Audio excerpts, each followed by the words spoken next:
우리 다 같이 묵상으로 기도하심으로 하나님께 영광 돌리겠습니다.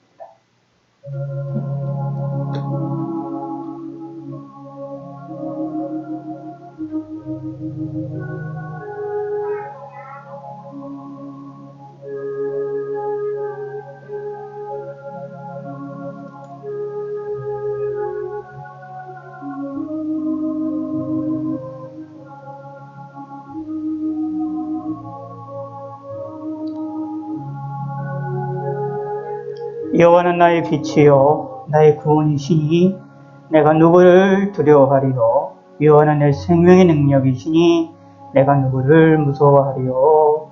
아멘.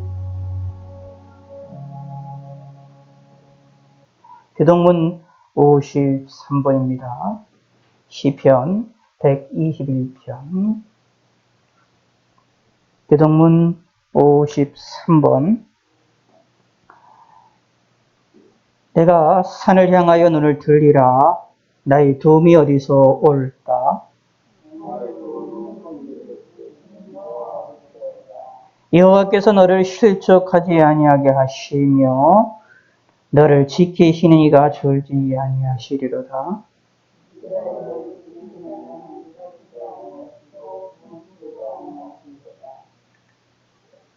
여호와는 너를 지키시는 이시라. 여호와께서 내 오른쪽에서 내 그늘이 되시나니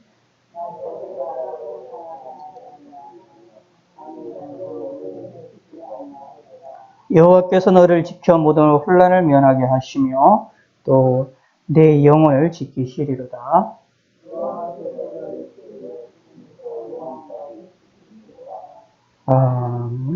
사도신경 내용으로 살아계신 하나님께 우리의 신앙을 고백하시겠습니다. 전능하사 천지를 만드신 하나님 아버지를 내가 믿사오며 그 외아들 우리 주 예수 그리스도를 믿사오니 이는 성령으로 잉태하사 동정녀 마리아에게 나시고 본디오 빌라도에게 고난을 받으사 십자가에 못 박혀 죽으시고 장사한 지 사흘 만에 죽은 자 가운데서 다시 살아나시며 하늘에 오르사 전능하신 하나님 우편에 앉아 계시다가 저리로서 산자와 죽은 자의 시인편하러 오시리라. 성령을 믿사오며 거룩한 공예와 성도가 서로 곁하는 것과 죄를 사해 주시는 것과 몸이 다시 사는 것과 영원히 사는 것을 믿사옵나이다. 아멘. 누가복음입니다. 누가복음 9장 51절에서 56절까지 누가복음 9장입니다. 51절 누가복음 9장 51절입니다.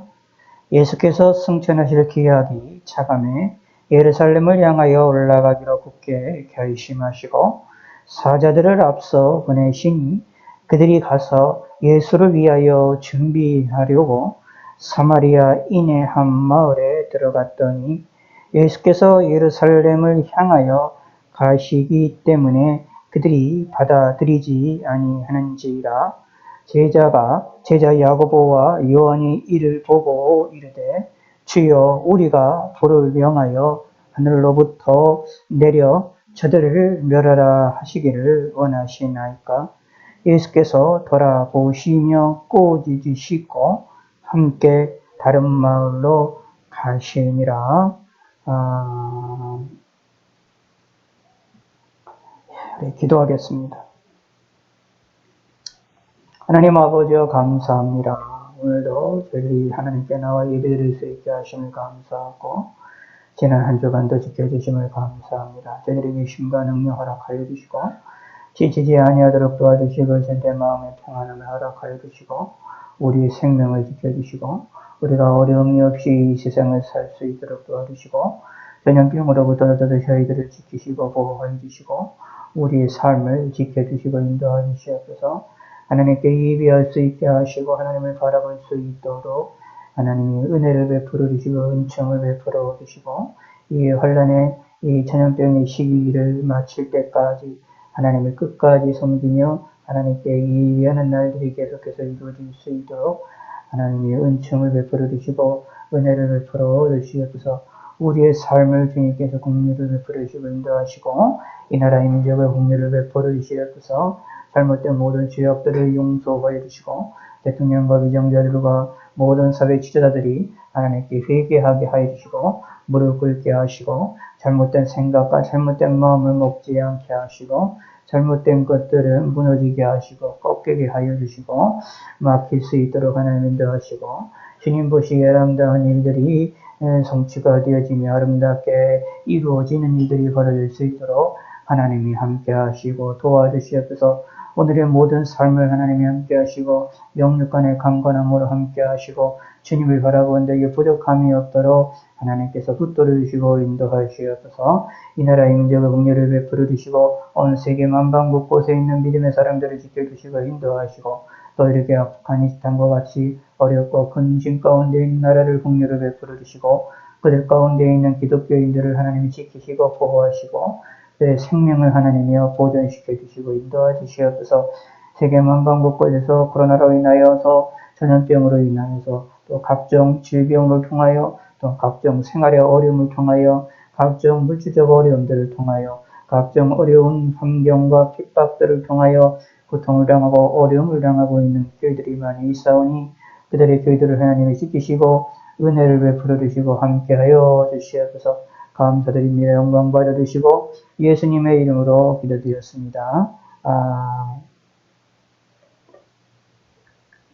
오늘은 누가복음 9장 51절에서 56절까지 있는 말씀을 우리가 함께 보시면서 하나님께 은혜 받는 시간이 되기를 바라겠습니다. 오늘 이 본문은 간단한 내용이기 때문에 우리가 간단하게 살펴볼 텐데 이 내용을 통하여서 우리가 생각해봐야 되고 고민해봐야 될 내용들이 너무나도 많이 있습니다. 우리 인생에서 우리 삶에서 예수님이 우리를 향하여서 말씀하시고 우리를 향하여 원하시는 것 중에 여러 가지들이 많이 있는데 우리들에게 원하시는 것 중에 이제 70번씩 7번이라도 용서해주라 라고 말씀하시고 원수까지도 사랑하라 라고 말씀하시는 내용이 우리가 성경을 통해서 발견해낼 수가 있는데 이 모습이 오늘 이 본문을 통하여 예수님의 행동을 통하여 명확하게 드러나고 있는 그런 내용이다라고 볼 수 있습니다. 그러므로 이 본문을 통하여서 예수님이 보이셨던 사랑의 모습을 우리가 함께 오늘은 묵상하고 하나님의 예수님의 사랑의 모습을 통하여서 우리가 가야 될 길들을 발견해내는 그런 시간이 되어지시기를 바라겠습니다. 51절을 한번 읽어보겠습니다. 오늘 설교는 짧게 하겠습니다. 예수께서 승천하실 기약이 차감해 예루살렘을 향하여 올라가기로 굳게 결심하시고 승천하실 기약이 차간다 라는 이야기는 예수님이 하시는 일에 있어서 때가 있었다. 정해진 때가 있다라는 것을 이야기를 합니다. 예수님이 행하시고 십자가를 죽으시고 삶에 살아나시고 부활하시고 3일 만에 부활하신 후에 그리고 승천하시는 사건이 이 모든 것이 기약이 있고 때가 있다라는 겁니다. 예수님이 이 땅에 오셨어도 하나님이신 분이 이 사람을 이 땅에 오셨을 때에도 자신의 계획대로 모든 것들을 운행해 나가셨고 움직였다라는 것을 분명하게 보여주고 있는 내용입니다. 승천하실 기약이다라는 이야기는 흔히 예수님이 삶 죽으시고 십자가에 죽으시고 3일 만에 다시 부활하신 후에 그리고 40일 동안 우리 사람들 속에 여러 사람들에게 종종 나타내 보이신 후에 모든 사람들에게 보는 사람들 앞에서 하늘로 승천하시는 사건을 우리가 볼 수가 있게 됩니다. 이 승천하셨다라는 것도 사실 의미가 조금 중요한 의미를 가지고 있는데 승천하심을 통하여서 사람들에게 있는 많은 사람들 앞에서 예수님이 하늘로 올라가시는 것을 직접 보임을 통하여서 하나님께서 마지막 날에 하늘로부터 다시 재림하신다, 다시 오신다라는 것들을 확증하고 보여주시는 아주 중요한 명백한 증거가 되어지기도 합니다. 그러므로 이 승천이라는 사실도 사실은 의미들이 되게 중요한 의미를 갖고 있는 것을 우리가 발견을 하게 되는데 예수님이 승천하실 기약이 다가왔다라는 것은 결국 예수님이 십자가에 죽으시고 삶 안에 살아나시는 기약도 다가왔다라는 것을 볼 수 있습니다. 그 일이 시기의 때가 되어지는 것을 되어져서 예수님께서 이제 예루살렘으로 가시기를 굳게 결심하셨다. 확실하게 움직이시는 것을 봅니다. 이 세상에 있는 모든 것들을 전도서에 보면 모든 것은 때와 기간이 있다라는 이야기들을 하고 있고 성경에서는 하나님의 모든 것이 계획 안에 이루어지고 있다라는 것을 명확하게 이야기를 하고 있는데 우리가 전도서를 한번 우리 직접 눈으로 알고 있는 내용이지만 확인을 하는 것이 좋겠지요. 전도서 3장 1절입니다. 8절까지 전도서 구약성경 전도서 3장 1절에서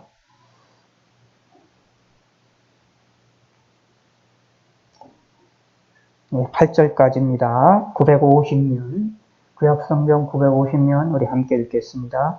범사에 기한이 있고 천하가 만사가 다 때가 있나니 날 때가 있고 죽을 때가 있으며 심을 때가 있고 심을 것을 뽑을 때가 있으며 죽을 때가 있고 치료할 때가 있으며 헐 때가 있고 세울 때가 있으며 올 때가 있고 웃을 때가 있으며 슬퍼할 때가 있고 숨출 때가 있으며 돌을 던져버릴 때가 있고 돌을 거둘 때가 있으며 안을 때가 있고 않는 일을 멀리 할 때가 있으며 저들 때가 있고 이를 때가 있으며 지킬 때가 있고 버릴 때가 있으며 찢을 때가 있고 깨맬 때가 있으며 잠잠할 때가 있고 말할 때가 있으며 사랑할 때가 있으며 미워할 때가 있으며 전쟁할 때가 있고 평화할 때가 있습니다. 이 세상에는 모든 것이 때가 있다라는 것이죠. 하나님이 작정하신 때가 있다. 이것을 가리켜 하나님의 작정이라고 얘기를 합니다. 하나님이 모든 것을 계획을 하셨다라는 얘기죠. 하나님이 작정하신 것대로 이 세상을 움직이신다라는 이야기입니다. 이렇게 우리 삶의 세세한 부분들, 울 때, 웃을 때, 슬플 때, 춤출 때 이러한 미세한 부분들뿐만 아니라 우리 삶에 있어서 큰 부분, 날 때, 죽을 때, 우리가 또 죽일 때, 치료할 때 이런 큰 사건들에조차도 모든 것이 때가 있다라는 것입니다. 이 때가 있다라는 것은 그 상황에 맞춰서 있다라는 사건도 우리에게 이야기하려는 것뿐만 아니라 사실은 모든 것이 하나님 안에 계획 안에 있다라는 것을 우리에게 또 알려주고 있는 내용이기도 합니다. 자, 그런데 예수님께서는 자신이 승천하실 기약이 다가온 것을 예수님은 알지만 우리는 알 수가 없습니다. 우리의 때, 우리 앞에 무엇이 있고 우리가 어떤 일이 하는지를 알 수가 없습니다. 물론 지금 당장 내 앞에 일어나는 현상을 보면 내가 웃을 때가 있고 울 때인지 내가 삶을 어떻게 할 때인지는 알 수 있지만 우리 시간, 우리 앞에 있는 것이 있는 그 앞날에 대한 이야기들은 우리는 알 수가 없습니다. 예수님처럼 이렇게 먼 앞날에 있었던 이 승천하실 기약을 이렇게 아는 것처럼 이런 것들은 우리가 알 수가 없지요. 그러므로 우리는 무엇을 하느냐? 하나님을 알 수가 없으니 우리의 삶에 어떻게 된 때가 어떻게 되는지 알 수가 없으니 우리는 무엇이 있느냐? 우리가 죽을 때가 언제인지 알 수 없습니다. 우리의 삶이 어떤 일이 벌어질지 우리의 앞날에 어떤지 알 수가 없습니다.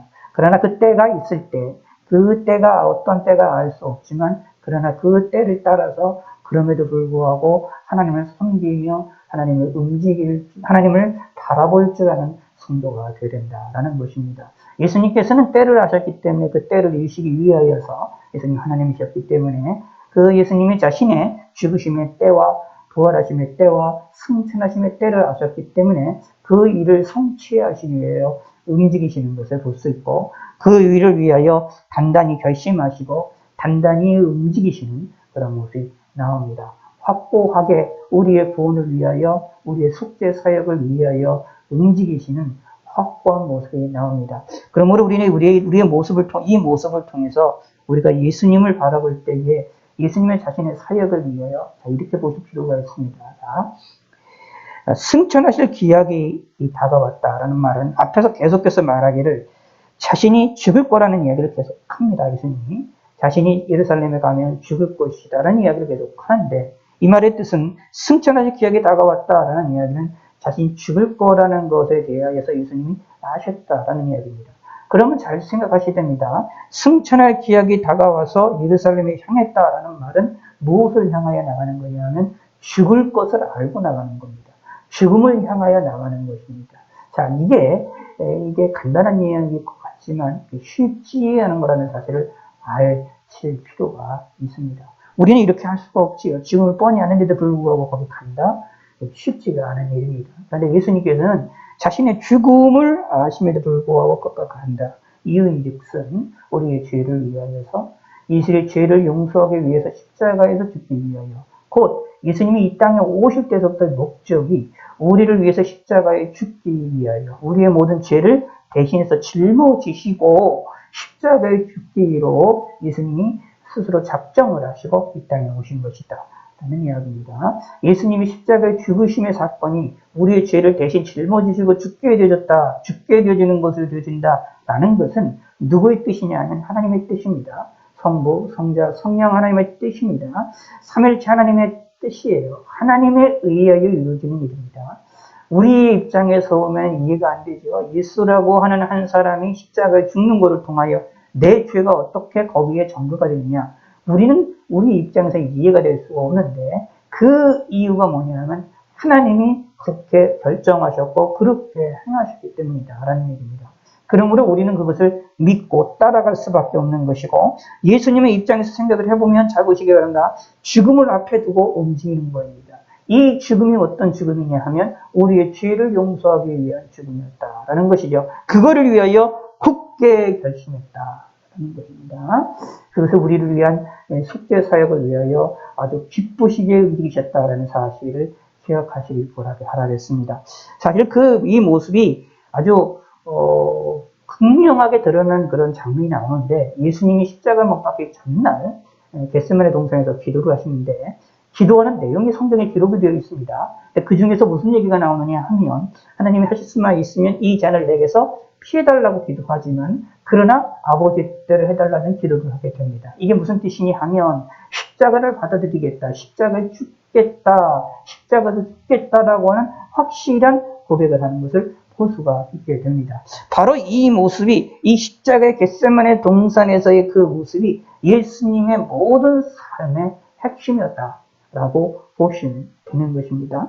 그것을 위하여 예수님께서 움직이시죠. 그래서 어떻게 되냐? 빠른 길로 가기를 원하십니다.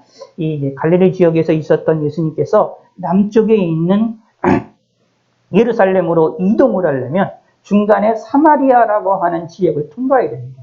이 사마리아에 있는 이 사람들은 여러분이 우리가 잘 아는 대로 옛날에 이제 남유다와 북이스라엘이 있었을 때 북이스라엘이 720년 일찍 멸망을 하는데 멸망을 했던 이 멸망했던 북이스라엘에 아수르나라의 왕의 정책에 의하여서 혼혈 정책을 핍니다. 그래서 이방 사람들도 이 북이스라엘에 와서 살기도 하고 북이스라엘 사람들도 외국으로 다 데리고 가기도 하는데 그냥 그걸로만 끝나는 것이 아니라 거기에 혼혈 정책을 피워서 같이 유대인과 이방인들이 이제 결혼해서 자녀를 낳게 하는 이 정책을 피게 됩니다.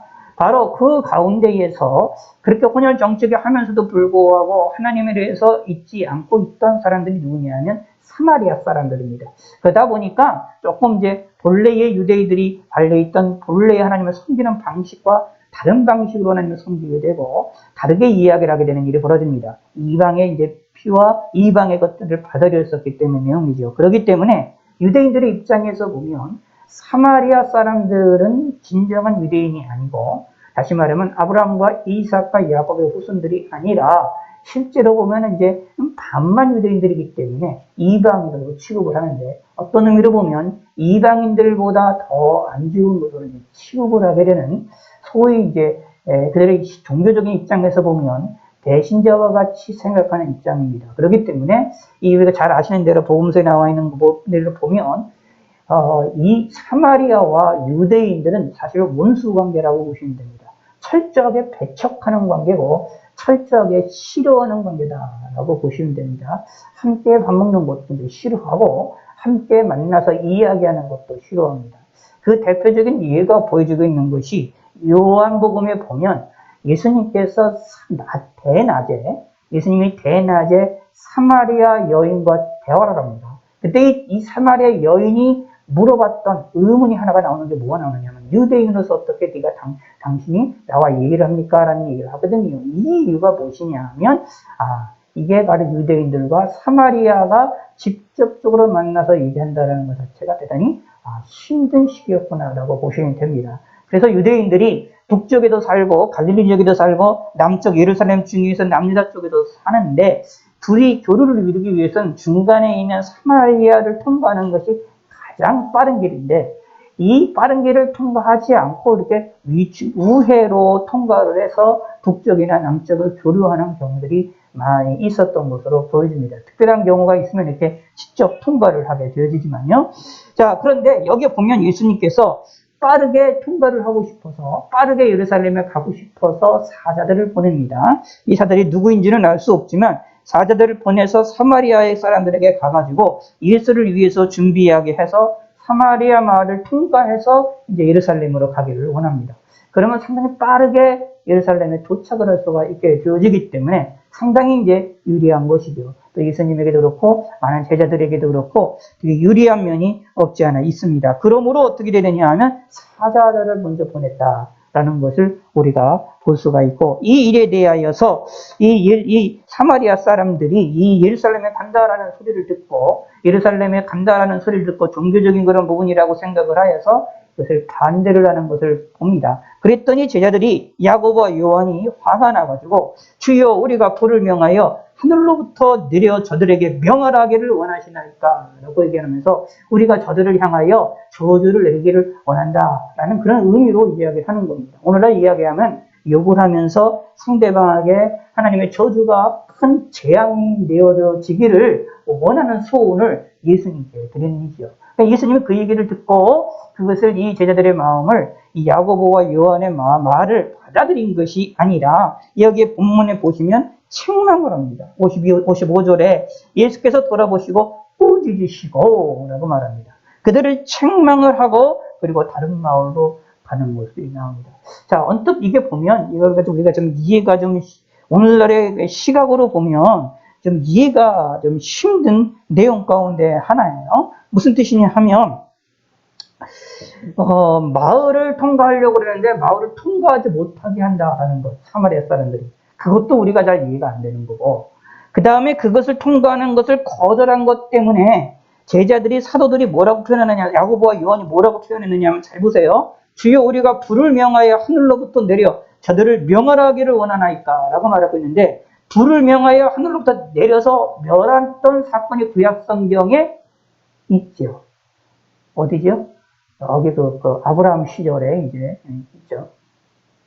있고 그 다음에 또 불을 명해서 일어났던 게 이제 또 엘리야 사건 그런 것도 있고요.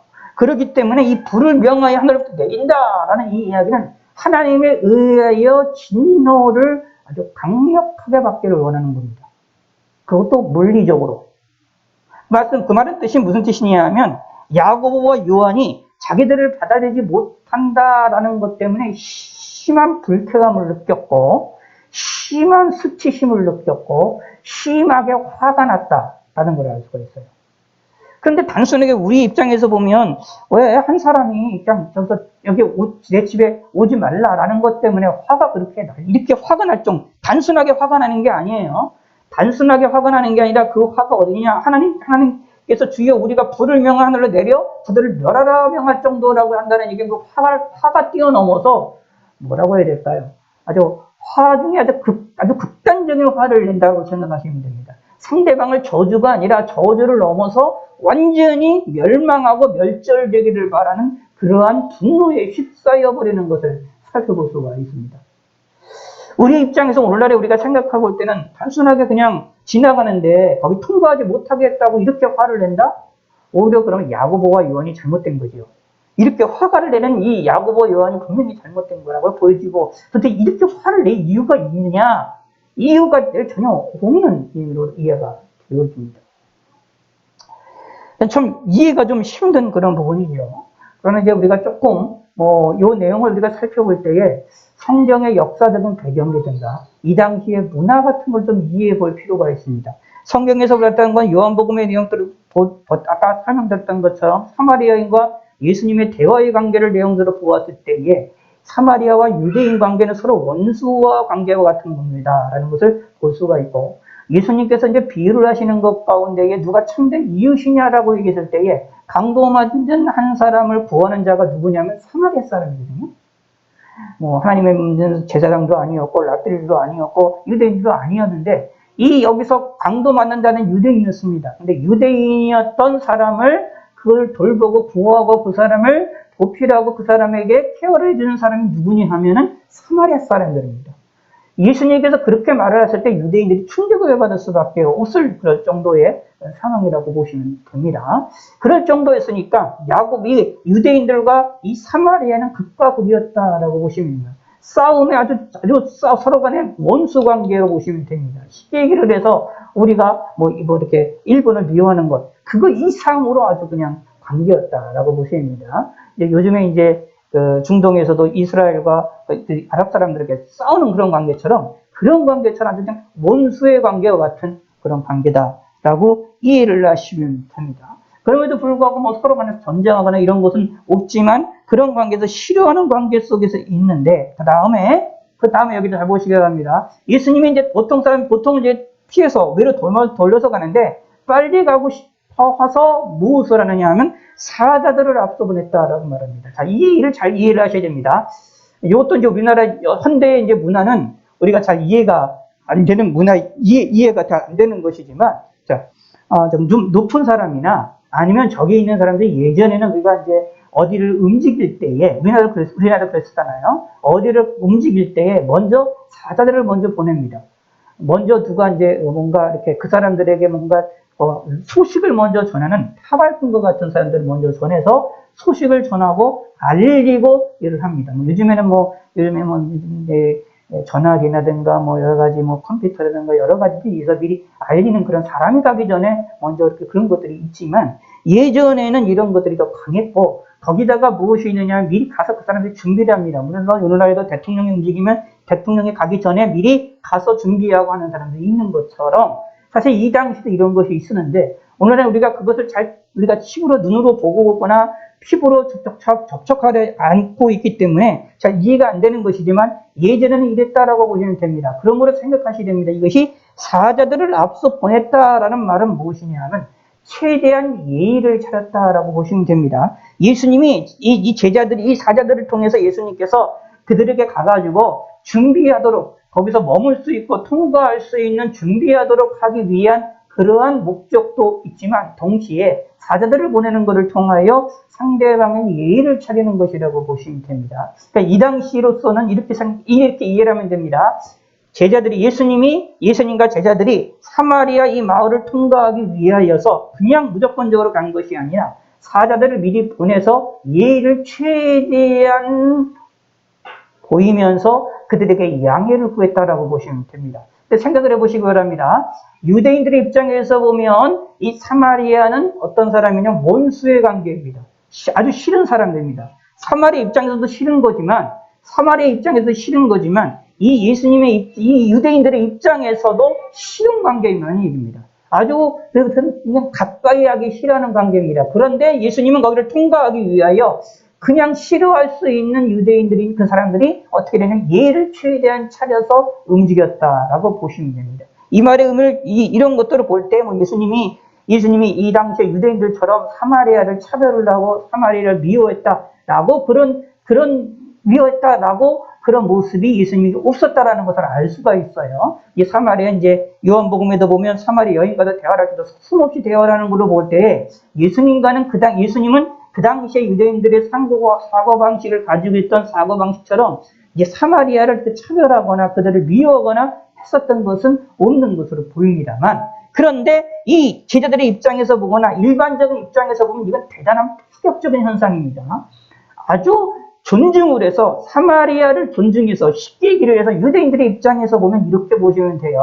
사마리아 사람들을 개나 돼지처럼 아주 가축보다도 더 안 좋게 취급하는 사람이었다라고 그런 입장이었다라고 보시면 됩니다.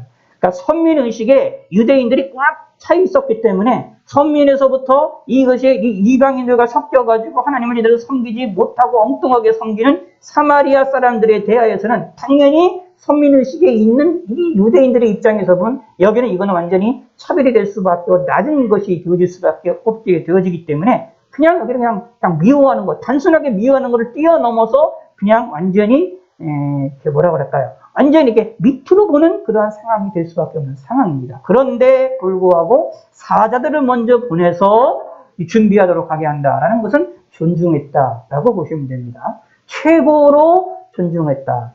존중하고 상대방을 이해하는 것을 봅니다. 그러니까 자 그런 상황을 알고 있는 이 야고보와 요한이 이들이 53절에 예루살렘을 향하여 가시기 때문에 그들이 받아들이지 아니한지라 라고 얘기를 했을 때 이 받아들이지 않는 모습을 보고 야고보와 요한이 화가 날 수밖에 없었던 겁니다. 화가 나는 거죠.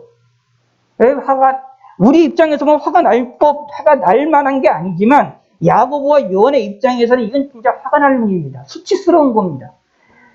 사마리아 사람들에 대하여 사마리아 마을 사람들에 대해서 최대한 존중하지 필요가 없는 사마리아 사람들에 대하여 평소 다른 사람들에 비하면 유대인들에 비하면 존중하지도 않고 완전히 깔아뭉기고 그들에 대하여 높이지도 아니하는 사람들에 대하여 최대한 존중하기 위하여 사자들을 미리 보내서 존중하는 겁니다. 최대한 존중해서 이들에게 갈 수 있게 해달라고 우리가 지나갈 수 있게 해달라고 허락을 존중하면서 허락을 구하는데 그것을 거절했다?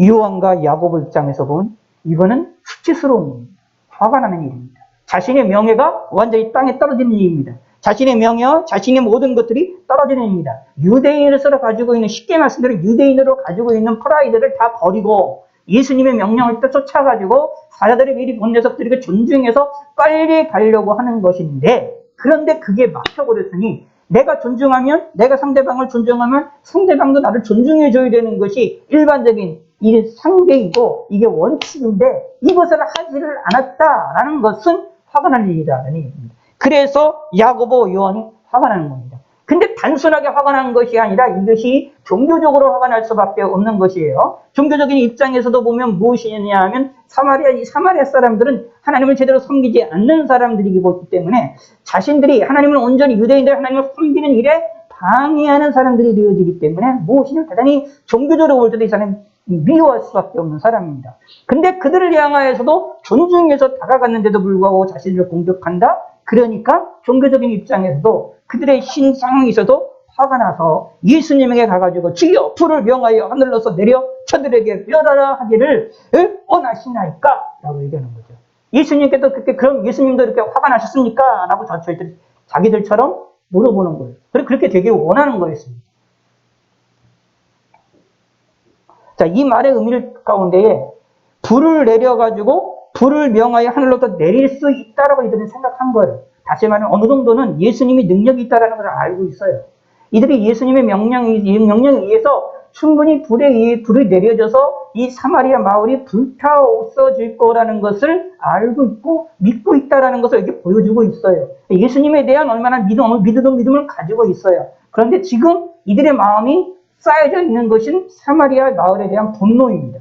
자신들이 통과하고자 하기 위하여 일반 사람들과 다르게 존중해주면서 다가갔는데도 불구하고 자기들을 거부한다? 그러므로 화가 난 겁니다. 그러니까 자신들이 믿는 예수님의 능력을 의지하여서 우리가 불을 명하여 하늘로서 내려 저들을 멸하라 하기를 원하시나이까? 이렇게 기도를 우리가 해야 됩니까? 하면서 그렇게 되어야 되기를 해달라고 자신의 간접적으로 얘기하는 거예요.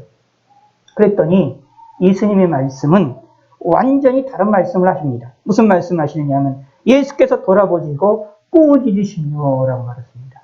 화를 내셨습니다. 오히려 예수님이 화를 내셨습니다. 예수님이 이 제자들을 꾸짖으셨습니다. 성경에 보면 예수님이 이 땅에 오신 목적이 있어요. 마지막 날에는 심판주로 오십니다만 재림주 때는 심판주로 오시지만 이 초림 때는 심판주로 오시지 않으셨어요. 심판주로 오시지 않고 구원의 하나님으로 구세주로 오셨습니다. 우리를 구원하시기 위해서입니다. 여기에 쉽게 말씀드려서 여기에 있는 이 사마리아 사람들이 예수님을 받아들이지 않고 예수님에 대하여 그리고 제자들에 대하여 수치심을 가득 안겨주는 그런 행동들을 했음에도 불구하고 예수님은 그들을 구원하시기 위하여 오셨다라는 겁니다. 그들에게 심판주로 오시는 것은 마지막 날이고 마지막 주님 재임 때에 그러는 것이고 이때 예수님이 오셨을 때는 무엇이냐면 그들을 구원하기 위해 오셨기 때문에 이것까지 참으라라고 말씀하시는 것이죠. 그러므로 성경에서 예수님께서 말씀하셨던 것이 있죠. 오른뺨을 맞으면 왼뺨도 되어주라. 겉옷을 달라 하면 속옷도 주라. 원수까지 사랑하라고 하는 말씀이 있습니다. 이 예수님이 사랑하라라는 말씀이 예수님이 실질적으로 직접 몸으로 보이신 사건이었습니다. 자, 생각을 해볼 필요가 있어요. 제자들의 입장에서 보면 야고보와 요한이 이렇게 수치심을 느끼고 화가 나고 정말로 분노에 휩싸일 정도로 이런 일이 벌어졌다면 예수님의 입장에서도 보면 상당히 예수님도 어떻게 수치심을 받을 만한 일입니다. 사실 예수님이 사자들을 보낸 게 누가 보낸 거냐? 제자들이 보낸 게 아니라 예수님이 보낸 거거든요. 예수님의 이름으로 보낸 거니까 예수님의 이름을 가지고 앞서서 사자들은 자신이 주인이 보낸 자의 말대로 움직이는 사람들이기 때문에 그 사자들은 실제 권위는 그 주인의 본래의 권위를 가지고 있는 것입니다. 그래서 사자들을 죽이게 되면 이 보낸 자들을 실제로 어떻게 되냐면 모욕하는 것이 되어지기 때문에 옛날 뭐 영화 같은 것들 보시면 서로 전쟁을 하기 전에 보내는 사람들을 대하여서 함부로 행동하거나 함부로 죽이거나 그렇지 않죠. 죽이거나 그러면 그것이 상대방에 대하여 완전히 모욕하고 공격적인 행동이 되어지기 때문에 완전히 전쟁을 불사하고 전쟁에 대한 이게 하지 않는 다음에는 그러지 않는 것들을 볼 수 있습니다. 존중하는 것들을 볼 수가 있죠. 그렇기 때문에 여기도 동일하게 그 사자들을 보냈으니까 예수님 보냈는데 그 사자들을 그것을 거부했다라는 그들의 말을 거부했다라는 것은 결국 예수님 스스로를 사람들로부터 예수님을 거부했다라는 것이 되어지기 때문에 예수님 입장에서도 보면 화가 날 법한 이야기고 수치스러운 이야기고 뭐 어떻게 되느냐면은 분노가 일어날 법한 이야기입니다. 그렇다면 예수님이 하나님이시기 때문에 불을 내리셔가지고 저들에게 멸절하실 수 있는 것을 못하시겠느냐? 하실 수가 있는 얘기죠. 그럼에도 불구하고 예수님은 그것까지 참으셨다라는 얘기입니다. 오히려 그들을 용서해 주시고 다른 길로 나가셔서 그들이 멸망당하는 것을 멸망당하지 않게 하시고 오히려 더러 기회를 주시는 것이지요. 나중에 복음을 들을 수 있는 기회가 되어지는 겁니다. 그들에게. 이게 무엇이냐면 예수님의 사랑입니다. 근데 제자들은 예수님의 능력을 믿었음에도 불구하고 믿으면서도 무엇을 하느냐? 그거를 이용해서 이 자신을 공격하는 자들에 대하여 멸절하고 그들을 망하게 하게 하고 그들에게 뭔가를 진노의 손길이 임하기를 원했던 자들이었다라는 얘기입니다. 그러면 우리는 어떤 모습을 가져야 되느냐라는 겁니다. 사실 우리 입장에서 보면 야고보와 요한의 이 심정이 이해가 갈 법한 내용들입니다. 우리의 삶도 예수 믿는 사람들도 우리 예수 믿는 사람들을 향한 우리가 선하게 되는데도 불구하고 우리를 공격하고 우리를 깎아내리고 우리를 넘어뜨리는 행동들이 이 사람들이 얼마나 많이 있습니까? 근데 그런 걸 경험하면 정말로 화가 납니다. 그리고 정신이 나가고 조금만 뭐 그런 것이 있느냐? 아니 완전히 그냥 뭐랄까요? 분노에 휩싸일 수밖에 없어서 힘이 있다면, 권세가 있다면, 능력이 있다면 나를 모멸한 저 사람들을 그냥 한순간에 권력을 가지고 무너뜨리고 망하게 하고 그들을 그냥 바닥에 떨어뜨리고 싶은 생각이 많이 들 때가 있습니다. 그런데 예수님은 그것을 원하시지 않습니다. 이것이 예수님과 우리의 마음이 다른 겁니다. 예수님의 마음과 야고보와 요한의 마음이 다른 겁니다. 그럼 우리는 누구의 마음을 쫓아가야 할 것입니까? 여기에 야고보 요한의 마음을 쫓아가는 것이 아니라 예수님의 마음을 쫓아갈 줄 아는 성도가 되시기를 바라겠습니다. 쉽지 않은 일이죠. 예수님은 우리에게 원수까지 사랑하라 라는 말이 우리에게 많이 말씀하시는데 기독교인들이 이게 쉬운 것처럼 생각을 하는데 절대로 쉽지가 않고 또 이것을 많이 무시를 하고 그러는데 많이 고민을 해봐야 되는 내용이 이런 내용입니다. 그러므로 예수님이 행하셨던 이 모습을 보시고 예수님의 사랑을 기억하셔서 우리들도 이런 수치심을 당하고 이렇게 화를 당하고 이렇게 자신의 모든 것들이 외면당하고 공격을 당하는 이런 상황이 되어졌을 때 과연 우리의 모습이 제자들과 같은 모습이 되어질 것인가 아니면 예수님과 같은 모습이 되어질 것인가 우리가 고민을 하셔서 예수님을 닮는 믿음의 성도가 되시기를 바라겠습니다. 이런 소망과 소원을 우리 마음에 갖기를 바랍니다. 우리 심령은 야고보와 요한과 같은 이런 심령을 가질 수밖에 없지만 이것이 우리의 삶의 전부가 아닙니다. 예수님의 모습이 우리의 삶의 전부임을 기억하시길 바라겠습니다. 하나님 아버지여 감사합니다. 우리가 주의 뜻을 기억하게 하시고 하나님께 영광을 돌려드릴 수 있게 하여 주시옵소서. 우리를 수치를 주고 우리를 모멸을 주는 사람들에 대하여 우리가 그들을 용서하며 그들을 사랑하며 그들에게 기회를 주고자 하는 예수님의 모습과 예수님의 사랑을 우리가 소유할 수 있도록 은혜를 베풀어 주시옵소서. 우리의 모습에 원수까지도 사랑하는 지혜로움을 갖게 하시고 그런 마음을 가질 수 있도록 하나님이 역사하여 주시고 인도하여 주시옵소서. 오늘 본문의 야고보와 요한 같은 어리석음의 모습에 빠지지 아니하도록 우리의 심령을 붙들어 주시옵소서. 감사드리오며 예수님의 이름으로 기도드렸습니다. 아멘. 기도하겠습니다. 하나님 아버지여 감사합니다. 저희들이 하나님께 모여 예배드릴 수 있게 하심을 감사드립니다. 함께 하심을 감사합니다. 영광 받아 주시고 우리의 마음에 원수까지도 사랑할 수 있는 마음을 허락하여 주시고 오늘 본문에 있는 말씀을 깨닫게 하여 주시옵소서. 또한 하나님께 귀한 예물 드렸습니다. 감사의 문과 전축 건물과 11조 연금과 1,000번째 연금과 각종 예물로서 하나님께 드리옵니다. 이 예물을 하나님이여 흠양하여 주시고 받아주심을 믿습니다. 감사드립니다. 우리의 삶을 살아나는 데에 어려움 없게 도와주시고 물질에 도움을 허락하여 주시옵소서. 감사드리며 예수님의 이름으로 기도드렸습니다. 아멘.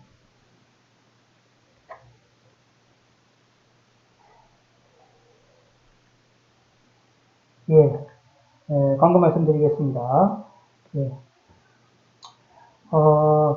항상 기도하는 거 잊지 마시고, 전염병 리스크 기도해 주시고, 코로나 대통령 위해서도 기도해 주시고, 부탁을 말씀드리겠습니다.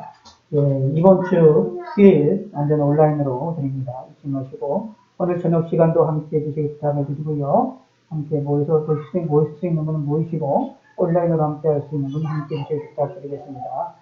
항상 꾸준히 잊지 마시고, 기도해 주시기 부탁을 말씀드리고, 코로나 확산 가운데 있습니다. 항상 조심하시길 부탁을 드리겠습니다.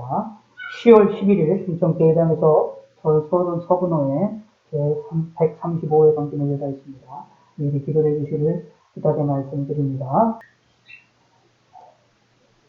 이제는 우리 주 예수 그리스도의 은혜와 하나님의 넓고 깊고 높은 사랑과 성령님의 광동 강화 역사 충만히 왔으니 이 자리에 있는 모든 우리와 예수 인명과 가정과 그녀와 나간 민족에 이제로부터 영원토록 함께 할지어다.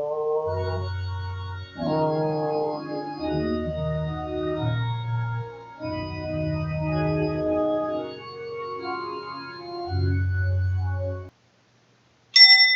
감사합니다. 이것으로 마치겠습니다.